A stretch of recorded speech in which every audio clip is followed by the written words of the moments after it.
So I've totally discovered the best way to get my life ready for Instagram. Perfect. You That's just important. walk in with a great big laundry basket Mm-hmm. and do the arm swipe across everything into the laundry basket, Uh-huh. and you're done. Ha! If you have nothing in your space, you're totally ready for Instagram.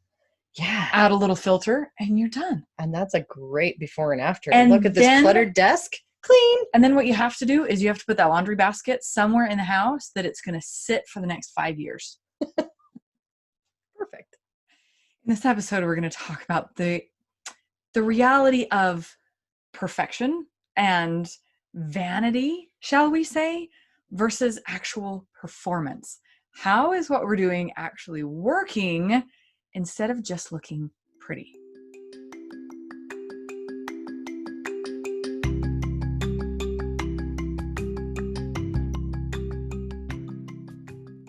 I think in a world where you're dealing with physical bodies, Mm-hmm. I'm sure you get a lot of struggling people who want to look good, Yes. but they don't necessarily want to put in the work.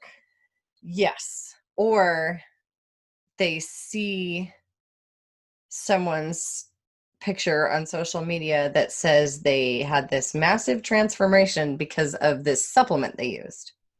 And it doesn't say how hard they worked or what they did in addition to that. Yeah. So there's I don't a know lot how of supplements make you gain 15 pounds of muscle. I've never figured that one out. you just take it without you just take without it and you doing just, anything. Just stick Like this hose in your Popeye. mouth and It's like and we'll just pump Popeye, you up. eat the Mhm. spinach and you just muscles. Awesome. He was the first one to come up with that idea. I blame Popeye.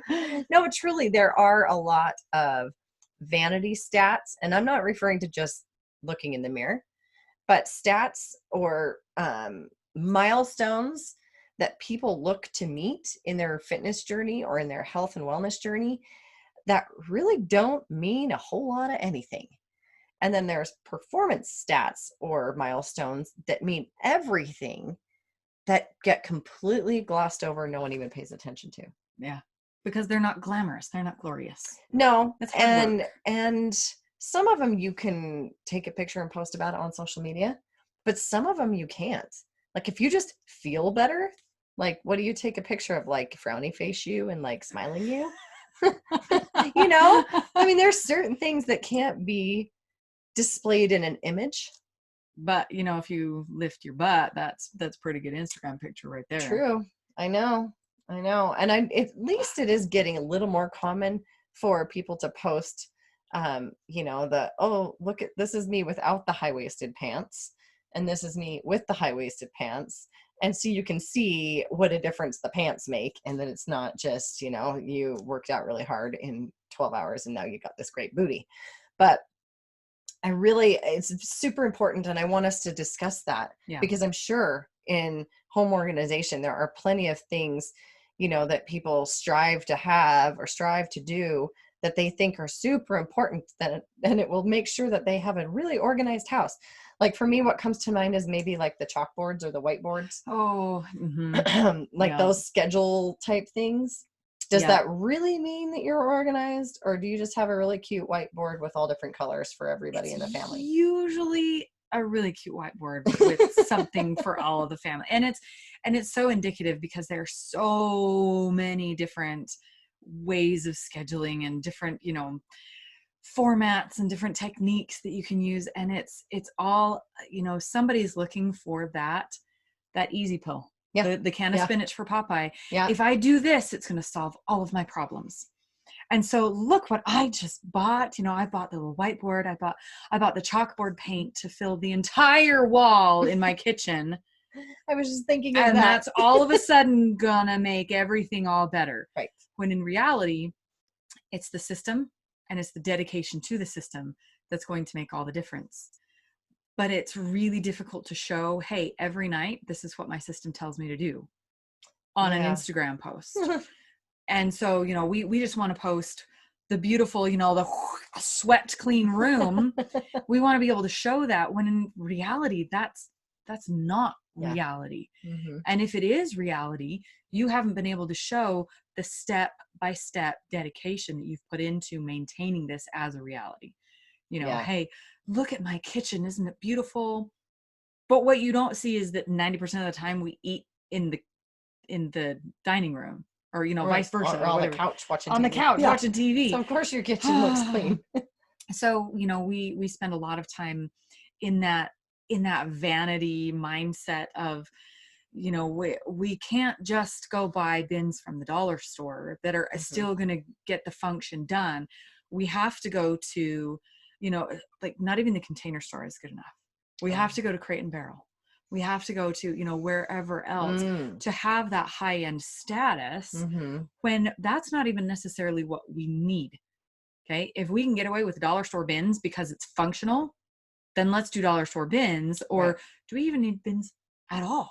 Right.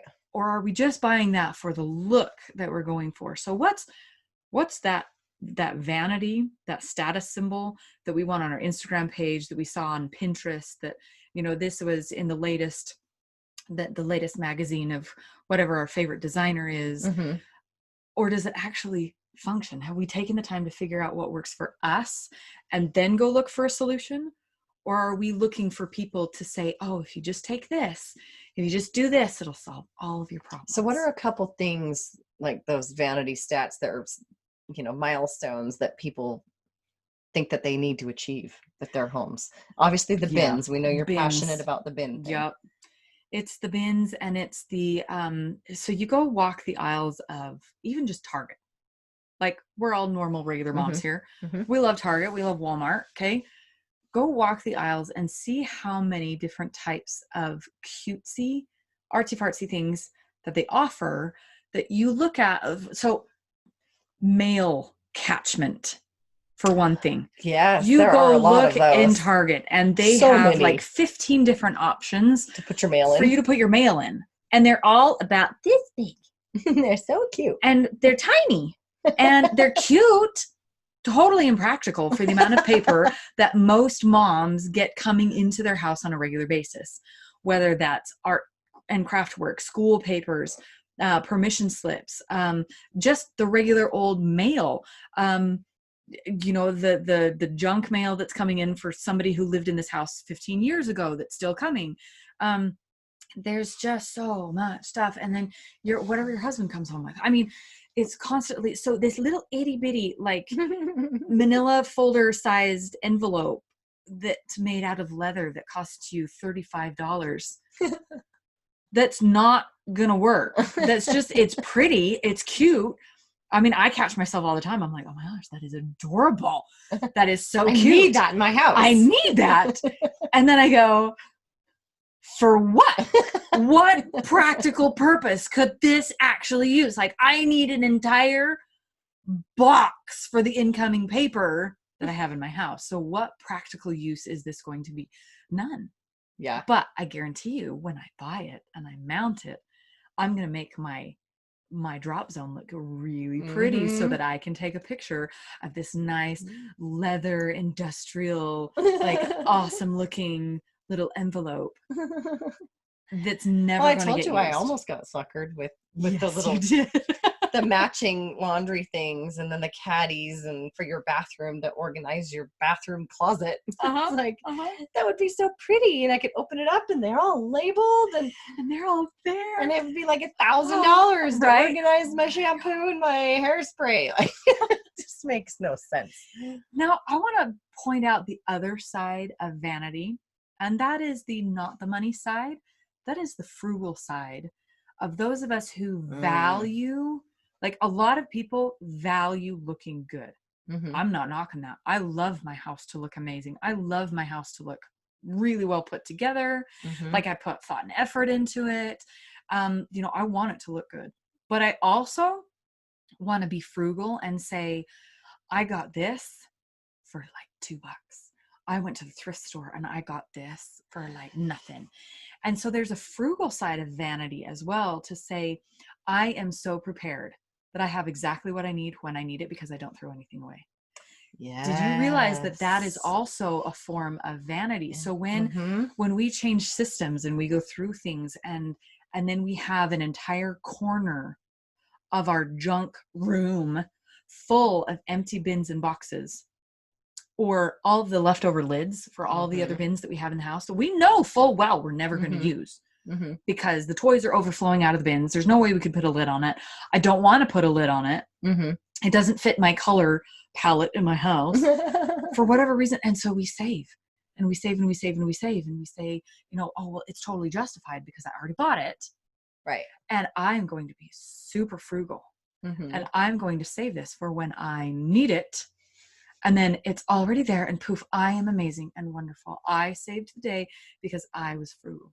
And you held on to that one thing for 20 years. Exactly. There is no practicality in that. The performance of that is you are junking up your house and taking up space where something else could have been used in that space.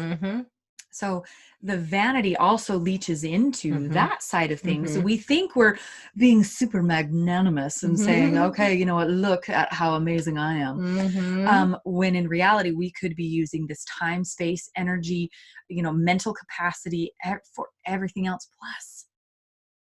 Plus, when you change systems, chances are very slim that you're actually going to go back and be able to use what you already have. Yeah. So if you free up that time and that space and that money and that brain power and everything else to just say, when I change my system, I'm going to get what I need. Love it. There's that proactivity rather than the reactivity. Instead of just being reactionary and organizing based on what I just have in the storage room. I'm going to say, no, I'm going to put it together so that this is actually functional, so that this is actually put together in the way that I need it to, rather than what I already have, like it did at Target, or just what the latest and greatest new release is from Pottery Barn. Well, I have to say, I was just thinking about one of the ones that drives me the most crazy in my industry is juicing. Oh, okay. And it goes along with the whole, like, I'm eating healthy thing, where people do these crazy things because it's healthy, but they don't have a reason. Like, it doesn't fulfill an actual thing they're trying to accomplish. They just do it because, well, that's what you do. If you're healthy, you juice. And they don't, like, I'm like, why are you juicing? Do you not like to chew? What's your reason for juicing? I like celery just fine. I like eating celery. I don't need to juice celery. I'm not really sure about that one. I don't know either. I mean, full disclosure, I have not done a lot of research on celery juice. I know that's a new trend. Yeah, it's maybe I'll put on my list of things to research. But there you go. But again, I'd like to some celery, right? Especially maybe with some peanut butter. Heck yeah. Or some hummus. Pepper jack cheese. If you do cheese. I like cheese. I eat cheese. But, I actually heard they were doing salsa because they were trying to do chips. And I thought, you still crunch. Yep. That could work. Yep. Could work. Gonna try it. But anyway. But to juice just because all of your favorite it's healthy. Instagram influencers do it. Or they go and they get these healthy boost whatevers, it's like, do this cleanse and then drink this special tea and it's supposed to boost whatever. And I'm not saying those don't work. Not saying that. I'm just saying, try and figure out the purpose. What is your goal? What is your purpose for doing this? Well, there's the proactivity versus the reactivity. Are you just doing it because someone said it was a good idea? Because, that story about if your friend said jumping off a cliff was a good idea. I mean, it's not really a good reason to do things. Nope. Better to research it. Maybe better to understand, like, what is it going to do for you? And is it going to help you get where you want to go? I mean, I talked about food being fuel in our last episode. It's the same thing. Is it going to fuel you? Is it going to help you run faster, jump higher, be stronger, be leaner, grow more muscles? Like, what is it going to do for you? Or are you just doing it because somebody said that it's good for you? Because that's weird. I mean, it's just weird. Yes. Do you know what they said was good for you? I told you last episode that I geeked out on the history of diets. Yes. Recently. Yes. one of the things that they said back in the day was to consume arsenic. Yeah. That's awesome. That'll help you. Right? And they thought that would help your system. I don't know. Is this the same people who said leaching was a good idea? Probably. Okay. Yep. All right. Yeah. So it was trying to get the toxins out of your body with arsenic. So, just because people say it's healthy for you, maybe don't jump right on that. Doesn't necessarily mean that it actually is. Just the same way as everybody who says, oh, this one storage caddy is going to solve all of your problems. So the moral of the story doesn't mean that it really will. Don't just jump on board because everyone's posting it or everyone's taking pictures of it and saying it's the latest, greatest thing. Figure out, is it going to actually help you in your performance of what you're trying to accomplish? Is it going to actually help you keep your house more organized? Is it going to help you to be less stressed out when you walk in the door? Is it going to help you to lose weight, gain weight, whatever it is you're trying to do? Or is it just because everyone else said so, I should do it? Exactly. So homework for this week, take a look at anything that you are actively doing right now and make sure that you're doing it proactively rather than reactionary. So if you're going to the gym, why are you doing it? Mm-hmm. If you're doing these certain specific workouts, why are you doing it? Are you following a specific diet? Why are you doing it? If you just bought a whole bunch of bins, why did you do it? Is it because you wanted it to look beautiful and you wanted to, have your home look like, Pottery Barn? Or did you do it because this is actually really going to proactively create a system in your house mm-hmm. that can function the way you need it to function? Mm-hmm. So reassess anything, whether you're doing really well with it or whether you're struggling with it, or any purchases that you might want to make, before you go buy this 6 weeks to washboard abs program, before you go buy those little cutesy art peg, art boards, or your next, chore chart for your kids, before you go buy that on Etsy, what's the point? Are you doing it out of vanity to pat yourself on the back and say, look, I'm keeping up with the Joneses? Or are you doing it to say, this is going to increase the function. This is going to increase my performance within my space, within my body, within my mindset. Yep. All right. Easy as that. Make sure you let us know what you're doing. And if this resonated with you and you thought it was good information, please share it. Don't forget to subscribe to our channel, both on YouTube and on your favorite podcast app. And we'll talk to you next time. See you later.